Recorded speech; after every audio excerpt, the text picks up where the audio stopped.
આજે આપણે બનાવીશું સરસ મજાનો દૂધીનો ઓળો.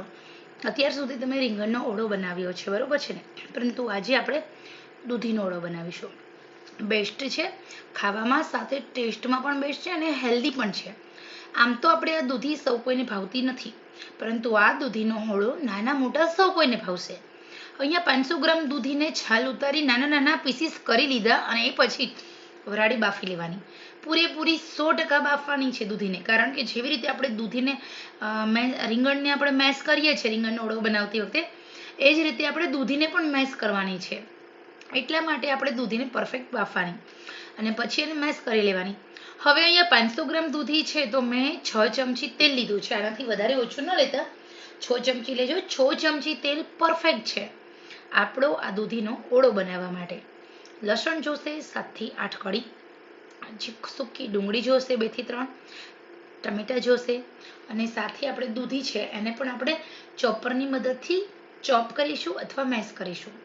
હવે અહીંયા આપણું તેલ પ્રોપર રીતે ગરમ થશે એટલે રાઈથી વઘાર કરવાનું છે.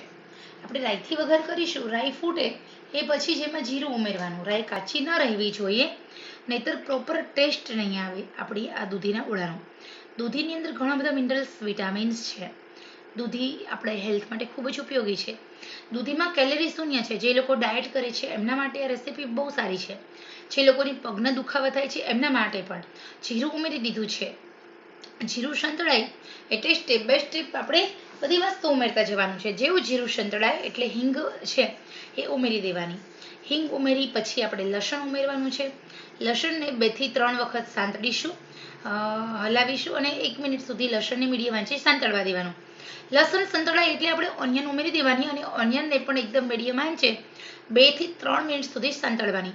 ડુંગળીનો એટલે કે ઓનિયનનો રહેલો પાણીનો ભાગ બધો બળી ના જાય ત્યાં સુધી આપણે સાંતળીશું, કારણ કે તો જ આપણી ઓનિયન છે એનો રાઈટ ટેસ્ટ આપણી સબ્જીમાં આવે છે. તો હવે અહીંયા ઉનાળો હોય ત્યારે શું ખાવું તકલીફ પડતી હશે, તો ઉનાળામાં દૂધીનો ઓળો બનાવો. દૂધી આપણી હેલ્થ માટે શારીરિક રીતે ઠંડક આપે છે. દૂધી આપણા શરીરની અંદર ખૂબ જ ઉપયોગી છે. દૂધી મેગ્નેશિયમ, પોટેશિયમ જેવા પદાર્થો ધરાવે છે, તત્વ ધરાવે છે, જે આપણી હેલ્થ માટે ખૂબ ઉપયોગી છે. 3 મિનિટ થઈ જાય, ડુંગળી સંતળાઈ જાય એટલે આપણે ટામેટા અને જે મરચાં છે, તીખા મરચાં, એને ભેગા ચોપ કરી લીધા હતા એ ઉમેરી દેવાના છે. થોડું નમક ઉમેર્યું. ટામેટાને આપણે થોડી વાર માટે ચડવા દઈએ. તમે પણ જો દૂધીનો ઓળો ન બનાવતા હોય ને તો ચોક્કસ બનાવજો. ડાયાબિટીસના દર્દી છે, વજન ઘટાડવું છે, પાચન તંત્ર નબળું છે, તો લીલા શાકભાજીમાં દૂધી બેસ્ટ છે.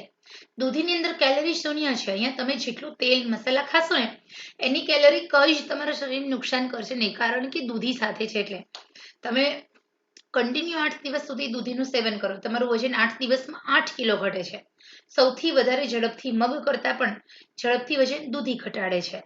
હવે અહીંયા આપણે ટમેટા એકદમ મસ્ત ટ્રાન્સપરન્ટ થઈ ગયા છે, ચડી ગયા છે, તો આપણે એમાં ઉમેરી દીધી છે હળદર, ધાણા જીરું, ગરમ મસાલો, લાલ મરચું, નમક. આ બધું ટેસ્ટ અકોર્ડિંગ. આપણો આ દૂધીનો ઓળો છે ને તીખો હોવો જોઈએ, એટલે અહીંયા આપણે કશ્મીરી મરચું અને થોડો રેશમ પટ્ટો ઉમેરીશું. ગરમ મસાલો અને થોડું કાચું જીરું ઉમેરવાનું છે. કાચું જીરું આપણે હેલ્થ માટે ખૂબ સારું છે. હવે આપણે બધા મસાલા કરી 1 મિનિટ સુધી સાંતળવાના, જેના કારણે તમે જે મસાલા કર્યા છે એની સુગંધ અને સોડામાં ઓર વધારો થાય. સિમ્પલ અને સરળ રેસીપી છે. તો અહીંયા તમે જોઈ શકો છો એકદમ મસ્ત આપણી ઓળાની ગ્રેવી બનીને રેડી થઈ ગઈ છે. બસ આવી રીતે તેલ છૂટું પડવા લાગે, ગ્રેવી આપણી મસ્ત ચકાદેદાર બની જાય એટલે કાં તમે મેશ કરેલી દૂધી ઉમેરો, અથવા તો તમે આવી રીતે જે આપણે વરાળી બાફેલી દૂધી હતી એ ઉમેરી દો અને પછી મેશ કરો. તો અહીંયા હવે આપણે પછી મેશ કરીશું.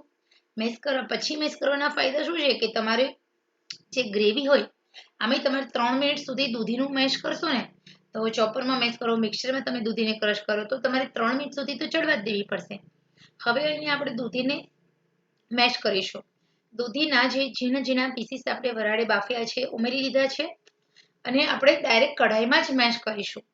તો આને તમે દૂધી ભાજીનું સબ્જી કહી શકો છો, દૂધી ભાજીનું શાક કહી શકો છો, પરંતુ હું તો આને દૂધીનો ઓળો જ કહું છું, કારણ કે મેં વઘાર રીંગણના ઓળાની જેમ કર્યો છે. રીંગણના ઓળામાં આપણે એડ કરીશું લીલી ડુંગળી. તો અહીંયા તમે લીલી ડુંગળીને બદલે વટાણા ઉમેરી શકો છો. હવે આપણે થોડું હલાવી લીધું. સરસ રીતે સેટ કર્યું. આપણે હજી થોડું સ્પાઇસી બનાવશું એટલે થોડું મરચું પણ ઉમેરશું, પરંતુ અત્યારે આપણે મેશ કરીશું મેસરની મદદથી. તો અહીંયા આપણે મેસરની મદદથી એકદમ મસ્ત મેશ કરી લઈએ એટલે આપણને પ્રોપર આઈડિયા આવી જાય કે આપણી સબ્જી કેવી બનશે. તો ચલો આપણે મેશ કરી લઈએ. હવે આપણે ફટાફટ મેશ કરવાનું સ્ટાર્ટ કરી દીધું છે. તમે જોઈ શકો છો આપણી દૂધી એકદમ સરસ સેટ થઈ ગઈ છે. તો હવે આપણે એમાં થોડું મને નમક ઓછું લાગે છે તો આપણે થોડું હલાવી લઈએ, પછી સહેજ નમક ઉમેરીશું અને પછી થોડું લાલ મરચું પણ ઉમેરી દઈએ અને થોડો ગરમ મસાલો ઉમેરી દઈશું. તો અહીંયા તમે જોઈ શકો છો હજી સહેજ દૂધીના પીસીસ છે આપણે ચમચાની મદદથી મેશ કરી લઈશું.